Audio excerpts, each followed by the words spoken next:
Well, before I start, I'd like to acknowledge the country that I'm on, Wiradjuri country, where I work, live, and I own a piece of land here. But it's such a beautiful country, but that's one of our things that we always do is acknowledge the country we're on before I do anything. And my name is Doris Shillingsworth. Well, I grew up in Gadoga on Yalii land, but I was born in Brewarrina in Nimba country.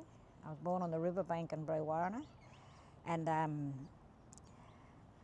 Murrawari, which is my land, is between the Biri, Culgo and the Warrego rivers, stretch up into western New South Wales, up into South Queensland. From North Burke, that's where my country is, and from when you go over the river in Gadoga. I used to only go across the river, and that's where I'd be on my own country. I grew up in Gadoga on the riverbank in a tin shack. I used to walk, used to swim in the rivers. We used to even go and meet the flood when the flood was coming down. I used to walk out in the paddock all the time, you know, over the river and collect bush tucker and all the fruit. I used to eat all the fruit all the time, you know, all the bush fruit. And I hardly ever went to town, and I don't think I hardly ever ate lollies either. I didn't go to town much. The only time I went to town when I went to school. But I lived on the camp, and that's where I loved it. Down there in that old tin shack, and you know, sitting around a fire and watching all the old people, and they teaching us different things. All my old aunties taught, and my mother and my grandmother and them, they taught me about how to cook johnny cakes, and about all the bush medicine and all the bush tucker that we eat. They taught me all of that.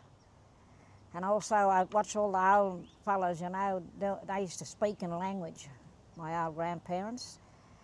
My grandfather was a rainmaker, and I'm the eldest grandchild of the rainmaker. And I used to watch, when I was a little kid, I used to watch all the old people dancing. They were the last ones to ever speak in language, and they used to sing in language. But back in those days, the government and the police wouldn't let them, you know, teach us, or teach us even how to dance. But yeah, my childhood was that was the most amazing time of my life, was down there. Because I walked around, it was free, swimming in the river and, you know, diving off the branches and whatever, and fishing and, you know, catching fish and yabbies, all different sorts of things. I ate everything that swim, crawl, fly, whatever you see, I ate it. And there's so much out there, like bush stuff that grows. I know all my bush tucker, and I ate every one of them. And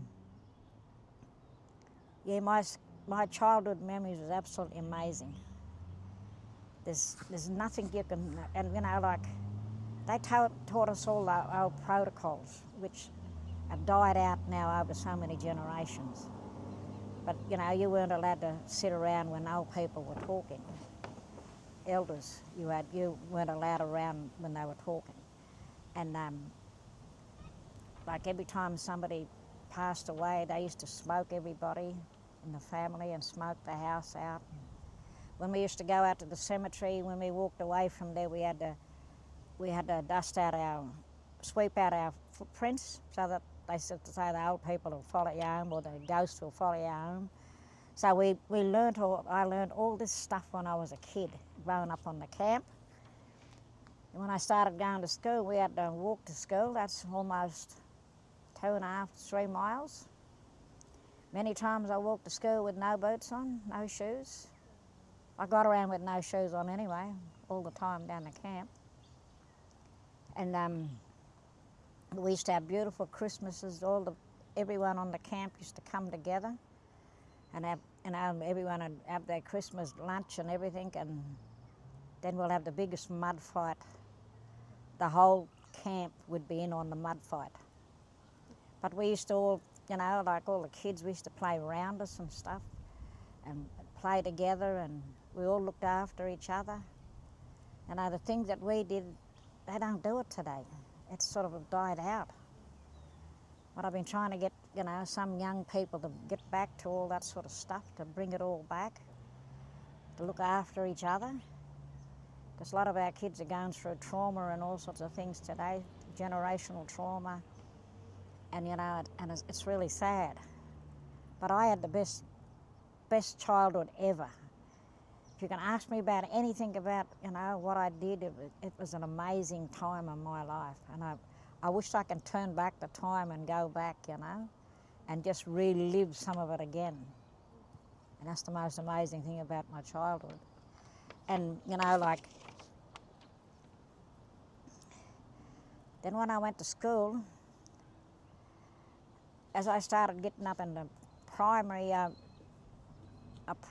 used to be really fast in sports. I was an athlete. I used to run and everything, and I used to be mad on running all the time. We used to get kids used to chase. We used to chase one another all the time.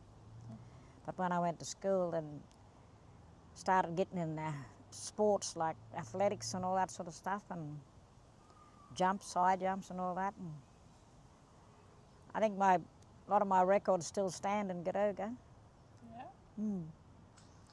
And then one of the principals actually took a bit of a notice of me, what I used to do, because I was good at art. My artistic talents, that's what really fascinated them. So the principal ended up getting putting in for a scholarship for me, an art scholarship.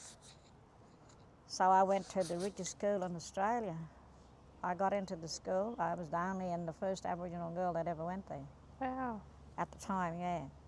And the poorest, because all the girls who were there, they were all rich kids from all around the world. Mm. It's called St Vincent's College in Potts Point, but they used to call it Posh Point. Yeah, because all the rich kids came from all around the world, went to school there. And here I was, the only little black girl in the whole school, where I got picked on from the time I woke up till the time I went to bed. Wow. Yeah. But I wasn't allowed to lay my hand on them, which I could have bashed them if I wanted to. But if I would have done that, my two aunties who were actually nurses in Sydney, my mother's sister and my mother's first cousin, they nursed together at the same hospital.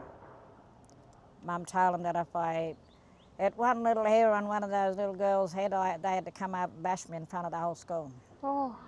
So I was thinking I better not do that or I'll get a hiding. But yeah.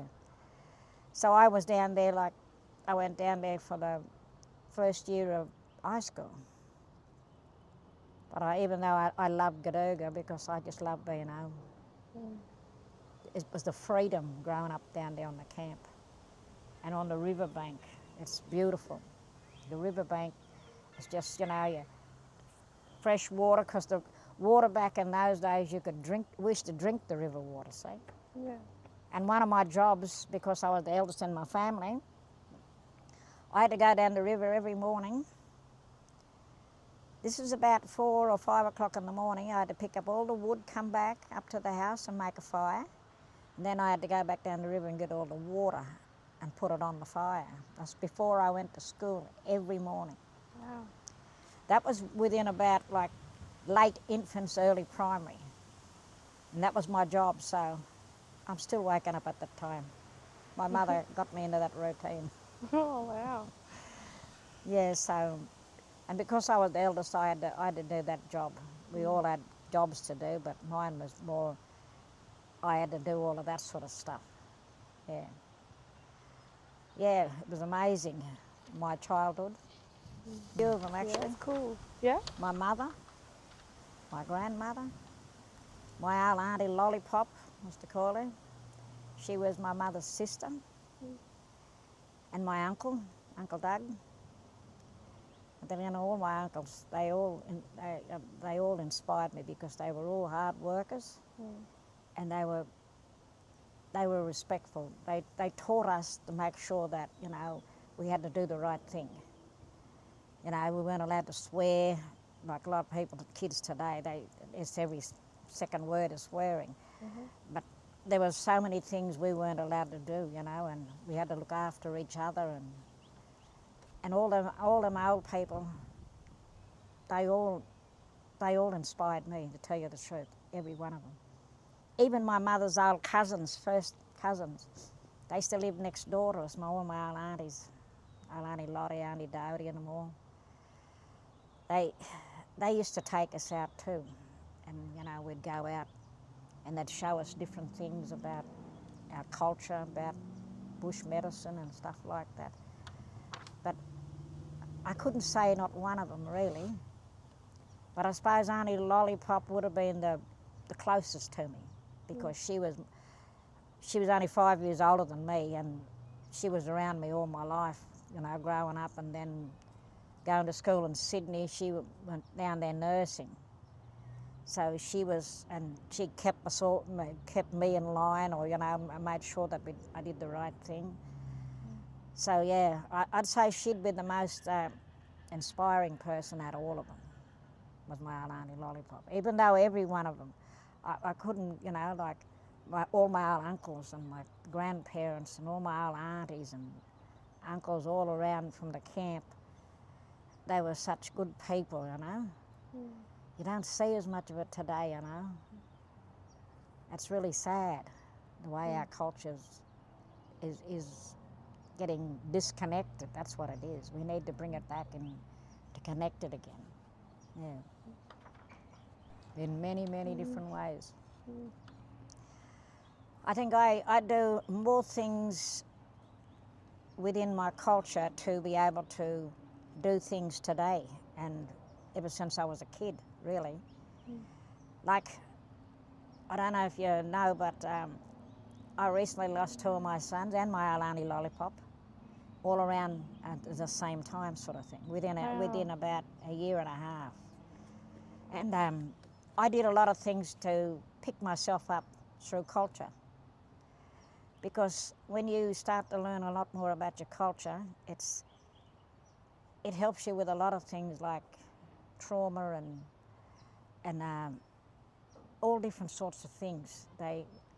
Your culture, once you know about your culture, it can help you do a lot of things. It kept me to where it got me to where I am today. I love my culture. I'm one of the proudest black women you can ever get out.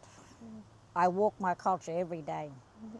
Whatever anyone asks me a question about anything, it's always a cultural answer that I can come up with, you know, and this is what I want to teach my culture, because I grew up, my generation is the last to live our culture.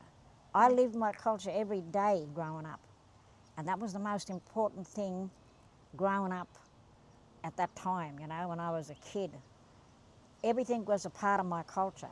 Everything I ate, everything we did, all our laws, our rules, that was all about culture. And this is why I want to teach it. I want to be a part of people, companies, anything. I want to teach them about what we should bring back. And this is what we need to do, because a lot of things have changed so much, and it's really important that we bring back our culture. Our cultural ways of doing things, how you look at things, how you look at the environment. You know, there's so many things we can get people to do now to be able to help bring it back, bring our culture back into place. We're the descendant of the oldest people on the planet. And this is why a lot of people don't realise that, because I know when I was going to school, in history they told us man walked out of Africa. That's all turned upside down now. They found out and realised that man walked out of Australia. We are the descendant of the oldest people on the planet, and we have got the proof. Wow. Yeah. Just in case you didn't know, we got Mungo man and Mungo woman. They have been DNA'd to be the oldest remains of human beings on the planet. The Brewarrina fish traps are the oldest man-made structure on the planet. Wow. And archaeologists and anthropologists wanted to know where the Aboriginal people were walking around here in Australia when we those big woolly mammoths, you know, they're bigger than these big buildings. Outside of Walgett at Cuddy Springs, that's where they found remains of those big woolly mammoths, their bones. Wow. And what was embedded in their bones was spearheads. And that proved that our people was walking around here at the same time. And they also, in the same place, they found a grinding dish, which they dated to be 30,000 years older than the one they found in Egypt. So you just got a quick history lesson about our culture. This is why I love my culture. I'm a proud Murawari woman, me. I walk every day with pride that I'm Aboriginal. But Aboriginal is just a name that a white man's name, but I'm Murawari. And I'm from the Gundagari clan of the Murawari Nation. All the old people Yeah. from when I grew up. From the time we started talking and walking, they started teaching us little bits and pieces. But like, you get so much, you get a piece of your culture, the knowledge, at certain times in your life. So it goes through a process. And so they'd give us give us so much when we're kids, when we're little, and as you get a couple more years later, you get a fair bit more. So that's how I got my knowledge about my culture. And you don't get it all one go, because you've got to learn about what that piece of knowledge is all about, and how does it fit in your life or in that time of your life. So this is why that you've got to get certain things in your life at different times. And it's like going to school. You go to preschool and you learn so much to help you when you go to kindergarten. And then you learn so much in kinder to go on to year one. Cultural knowledge is almost the same sort of thing. So you learn bits and pieces as you go along in life. So now it's my turn to teach. As you get older and you become an elder, it's your responsibility then to pass the knowledge on. And that's what I want to do. That is one of the most important things in life today. I believe because I look at 5 generations in my life, because I'm the granddaughter of the rainmaker, and they were the last to speak their language and sing in language, and they danced. They made it rain. I seen it. And then you see all the different generations, the 5 generations. And I look at all the things that's been lost over those 5 generations. And now I'm a great-grandmother. There's a 6th generation coming. And this is when I look at a lot of our kids today, how their life is really messed up, and they really don't understand a lot of things. They think all this stuff here with a car and shoes and flash houses, flash things, they've forgotten about the most important things in life. That's what we need to bring back, is that cultural knowledge that helps you to become a good person, a knowledgeable person, a person who can be healthy and strong, and all these things that come with our culture. And this is what our young people today have lost. Well, to tell you the truth, they didn't lose it. They never had it to lose it. It was lost many years ago, and then it just got worse and worse over time. So yes, that learning about their culture turns a lot of these kids around. I've got my own program, which is an identity program. I've turned many young people around with my program. So I believe that is one of the most important subjects in their life that they need to learn. That reminds me of my culture. Well, everything reminds me of my culture today.